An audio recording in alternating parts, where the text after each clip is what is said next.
This is the news on PBCJ. I am Simone Absalom. The government is confident that the new road traffic bill can withstand a constitutional challenge amid a claim by one lawyer that aspects of the law can be contested in court. Attorney at law Bert Samuels has pointed to the provision in the bill which would result in the owner of the motor vehicle being held liable for a ticket obtained by the driver of the automobile. Mr. Samuel argues that the road traffic laws outline criminal offences and an individual cannot be held liable for a crime committed by someone else.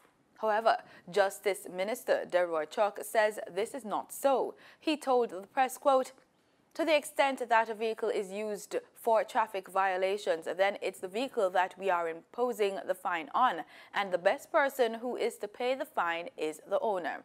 The owner should be able to determine and say who exactly was driving his vehicle, and if the owner can't, then the owner pays." End quote. He said extensive work has gone into ensuring all provisions of the new law are constitutional. Public Defender Arlene Harrison Henry yesterday outlined details of the way in which some citizens are detained in St. James and the conditions under which they are held without charge, trampling on their constitutional rights. Harrison Henry emphasized before the Internal and External Affairs Committee in Parliament yesterday that residents of St. James are being taken off the streets randomly and without legal basis. These persons are citizens of St. James, on their young and old alike, taken up off the road, whether on their way to work, football fields, at pool party, other recreational activities, from shops, from churches, at funerals, or from their communities and taken into police custody. That is, they are deprived of their liberty, locked up behind bars at the Freeport police station, and kept with persons who are charged in the regular system of criminal justice, having nothing to do with the SOPE. The public defender said information from the police showed that up to the 9th of October, 139 of the individuals detained have been charged. She said women and children are not spared. The record October the 9th discloses that at least 2 women have been taken into custody and are locked up at the Cambridge police station. Children are housed at the Barrett Town police station. She told the House Committee that Regulation 30 of the Emergency Powers Act puts no limitation on the length of time data gathered can be held by the police and provides no safeguard as to how the information is to be kept, under what circumstances it can be used. Harrison Henry said, should detainees who feel they have been wronged decide to challenge the state in court, the liability would be insurmountable. Jamaica has placed a temporary ban on the importation of romaine lettuce because of the E. coli outbreak in the United States. The decision was taken yesterday by the Ministry of Industry, Commerce, Agriculture and Fisheries through its Plant Quarantine and Produce Inspection Branch, in collaboration with the Ministry of Health's Public Health Division. The Agriculture Ministry said in a statement yesterday, imports of the vegetable now in transit will be seized for destruction upon arrival in Jamaica. The ministry said in the statement, quote, "E. coli bacteria poses a serious public health concern, and the suspension of the importation of romaine lettuce is a necessary and urgent step to protect the health of local consumers." End quote. It added, quote, "Under the Consumer Protection Act, consumers are therefore to refrain from purchasing or consuming imported romaine lettuce until further notice." End quote. Consumers who have purchased the vegetable recently have been asked to discard it immediately or return the package to the grocery store for a full refund. Tourism Minister Edmund Bartlett has ordered a full review of the costs associated with the Welcome to Montego Bay sign and attraction. According to a statement from the Tourism Ministry, Mr. Bartlett has instructed the Permanent Secretary to conduct the review. The statement said with the input of the private sector and government's financial input, the cost will be significantly reduced. Now, the tourism company TPDCO has said $17 million is to be spent on creating the new Welcome to Montego Bay sign. Jamaica is bidding to have reggae music admitted to a list of global cultural treasures worthy of protection. The United Nations Cultural Agency, UNESCO, made the announcement this week. Paris-based UNESCO keeps a list of so-called intangible heritage found around the globe, which groups together traditional cultural practices. Jamaica has asked for reggae to be added this year at a meeting of the UN agency on the island of Mauritius, where 40 proposals are set to be considered from November 26 to December 1. So far, 399 examples of world heritage, including dances, food-making practices, boat building, games, festivals, and even coaxing rituals for camels in Mongolia have been added. A successful application is largely symbolic but can serve to raise the profile of the country and the practice. Gas prices are set to go down by $1.83 today. The state-owned oil refinery Petrojam says E1087 will sell for $128.72 per litre, and a litre of E1090 will sell for $131.56. Automotive diesel oil will go down by $2.50 per litre to sell for $137.47. The price of kerosene will move down by $2.50 per litre to sell for $116.18. In the meantime, propane cooking gas will go up by 63 cents to sell for $49.05. while butane will go down by 24 cents to sell for $54.73 per litre. Remember, retailers will add their markups to the announced prices. In regional news, the Interreligious Foundation Pastors for Peace have made their annual visit to Cuba.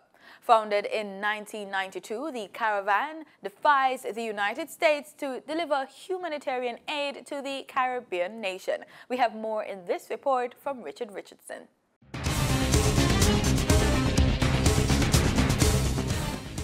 The Interreligious Foundation Pastors for Peace, founded in 1992 by Reverend Lucius Walker and Fidel Castro Ruz, is now in Cuba in its 29th traditional yearly visit to this Caribbean nation.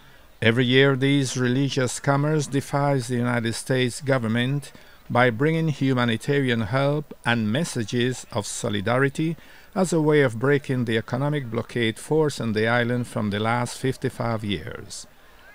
From the 18th of this month, Pastors for Peace are visiting the eastern province of Santiago de Cuba, where they have paid reverence to the leader of the revolution, Fidel Castro, and to national hero of Cuba, José Martí, in the cemetery of Santa Efigenia, where the remains of both patriots are buried. In the cemetery, the 26 members of the caravan encountered with Lázaro Expósito Canto, first secretary of the party in the province, Fernando González Yord, Cuban hero and president of the Cuban Institute of Friendship with the People, as well as with a representation of the Office of Religious Issues, the Council of Churches of Cuba, the Martin Luther King Center, and some other denominations. Pastors for Peace tour included the village of El Cobre, with a special visit to the Caridad del Cobre Virgin Sanctuary, known as the patron of Cuba, and the monument to the Maroons, sculptural work of Alberto Lescay, as a homage to the rebelliousness of slaves. The North American religious travelers also enjoyed the music of the local steel band, as well as the beautiful landscapes that hedges El Cobre's town. They also paid a very interesting stop at the home of fatherless children. After the decease of Reverend Lucius Walker in 2010, founder of these voyages, His daughter Gail Walker has become the leader of Pastors for Peace, which in this occasion has accomplished for the first time in 29 years a tour through the easternmost part of Cuba. Richards, direct from Cuba, Canal Caribe. The Children Authority of Trinidad and Tobago is reporting more than 5,000 cases of sexual abuse and sexual offenses against children since the 3.5 years of its establishment. CAT Director Safia Noel said that more than 16,000 cases regarding children have come to its attention, and that represents nearly 25% of the actual cases received by the authority. CAT, which came into operation in May 2015 following the proclamation of several pieces of legislation, including the Children's Authority Act. Ms. Noel says that parents themselves are either victims or perpetrators of abuse and urged them to seek help and therapy.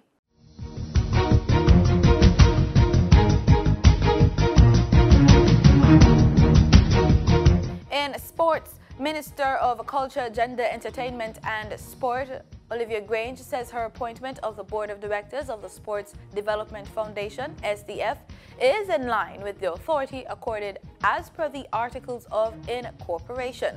Grange was responding to claims by opposition spokesman on sport, Natalie Nita Headley, that she had acted improperly in her appointment of the new board. She said she did nothing of the sort. On Monday, Minister Grange announced the appointment of George Suter as the board chairman, while Lord Pommel has been appointed deputy chairman. The other members are David Shirley, Molly Roan, Donovan Bennett, Christopher Stokes, Anne-Marie Heron, Newton Amos, and Compton Rodney. However, Nita Headley has argued that the appointment is in stark contravention of the Articles of the SDF and serves only to politicize the entity. In rugby, after being faced with numerous tests and trials along the way, Jamaica's Rugby League team weathered the storm and have now achieved the historic feat of being the first Caribbean team to qualify for a Rugby League World Cup. The Reggae Warriors completed their historic journey towards the World Cup when they bettered longtime rivals USA Hawks 16-10 in the final of the recently concluded America's Championship in Florida to become the 11th nation to clinch their place in the 16-team 2021 World Tournament to be staged in England. The 16th staging of the Rugby World Cup League will see 16 teams competing for the title, including seasoned rugby teams from France and Wales. Captain of the Reggae Warriors, Marvin Thompson, says training for the next 3 years will be intense in an effort to mount a substantial challenge to the other big teams in the competition. And that's the news. Thanks so much for making it PBCJ. Remember, we are the People's Station.